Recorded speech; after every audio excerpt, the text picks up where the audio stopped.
নমস্কার বন্ধুরা, বনির সাথে নানা রান্নায় আপনাদের সকলকে স্বাগত জানাই। আজকে আমি আপনাদের জন্য এক অন্যতম রেসিপি নিয়ে এসেছি, হ্যাশ ব্রাউন পটেটোস। তাহলে হ্যাশ ব্রাউন পটেটোস কীভাবে বানাতে হয় দেখে নেওয়া যাক আমার এই ভিডিওটা।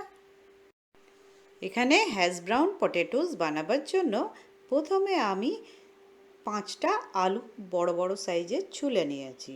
তারপর সেগুলোকে গ্রেট করে নিলাম। এক এক করে এইভাবেই গ্রেট করতে হবে। তারপর কিন্তু খুব ঠান্ডা জলে এটা ভালো করে ধুয়ে ঠান্ডা জলে ভিজিয়ে রাখতে হবে। তারপর এখানে আমি দেখুন পেঁয়াজ কুচি মিশিয়েছি। আপনারা চাইলে পেঁয়াজ কুচিটা স্কিপ করে দিতে পারেন, কিন্তু আমার এখানে হ্যাশ ব্রাউন পটেটোসে খুব টেস্টি হয় পেঁয়াজ কুচি দিলে। তারপর দেখুন একটা স্ট্রেনারের সাহায্যে আমি এটা খুব সুন্দর করে ছেঁকে নিলাম, যেন একটুও জল না থাকে। তারপর হাত দিয়ে চিপে নিলাম জলটা। তারপর একটা বোলে আমি পেঁয়াজ আর এই গ্রেট করা পটেটোসটা একটা বোলে রাখলাম। তারপর দেখুন ওর মধ্যে একটু আমি চিলি ফ্লেক্স দিলাম আর একটু কাশ্মীরি মির্চ দিলাম। এখানে আপনারা নিজেদের স্বাদ অনুযায়ী নুনটা দিতে পারবেন।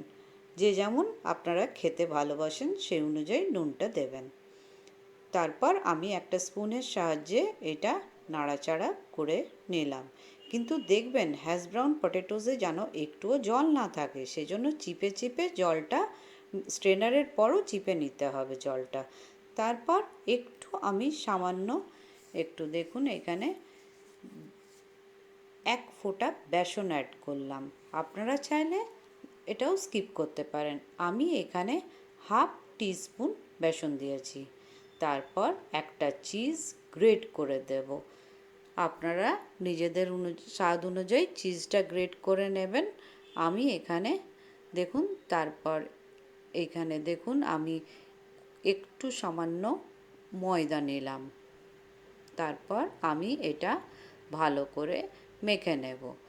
তারপর আমি ময়দাটাও যখন আলু দিয়ে মেখে নেব, তারপর টিপে টিপে জলটা বার করে আমি দেখুন এইভাবে তালুতে রেখে এইভাবে শেপ করব।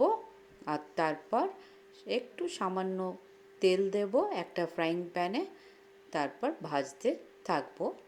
আমি এখানে 3টে বা 4টে করে ভাজবো। আপনারা দেখুন এইভাবেই করবেন, লো ফ্লেমে, কিন্তু হাই ফ্লেমে দেবেন না। এটা আস্তে আস্তে করে 5 থেকে 6 মিনিট লাগে ভাজতে। এক পিঠটা ভাজা হয়ে গেলে তারপর অন্য পিঠটাও ভেজে নিতে হবে।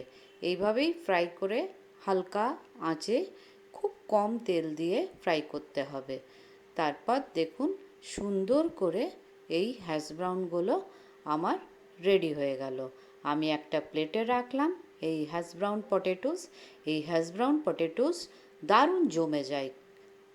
আপনারা চাইলে এটা ব্রেকফাস্টেও খেতে পারেন আর ব্রেড দিয়ে চাইলে খেতে পারেন। এটা খুব টেস্টি লাগে এবং সাইডে একটু সস বা মেয়োনিজ নিতে পারেন, খুব টেস্টি লাগবে খেতে। আমার এই হ্যাশ ব্রাউন পটেটোস রেসিপিটা যদি আপনাদের ভালো লাগে তো কাইন্ডলি লাইক, শেয়ার আর কমেন্ট করবেন, আর অতি অবশ্যই সাবস্ক্রাইব করবেন। আর যারা সাবস্ক্রাইব করেছেন তাদের অসংখ্য ধন্যবাদ। আর বেল আইকনটা প্রেস করতে ভুলবেন না কিন্তু, আমার নিত্য নতুন রান্না পাওয়ার জন্য, যাতে আপনাদের কাছে সবচেয়ে আগে আমার রান্না পৌঁছে যায়। সুস্থ থাকুন, ভালো থাকুন এবং সকলকে ভালো রাখুন। Thank you.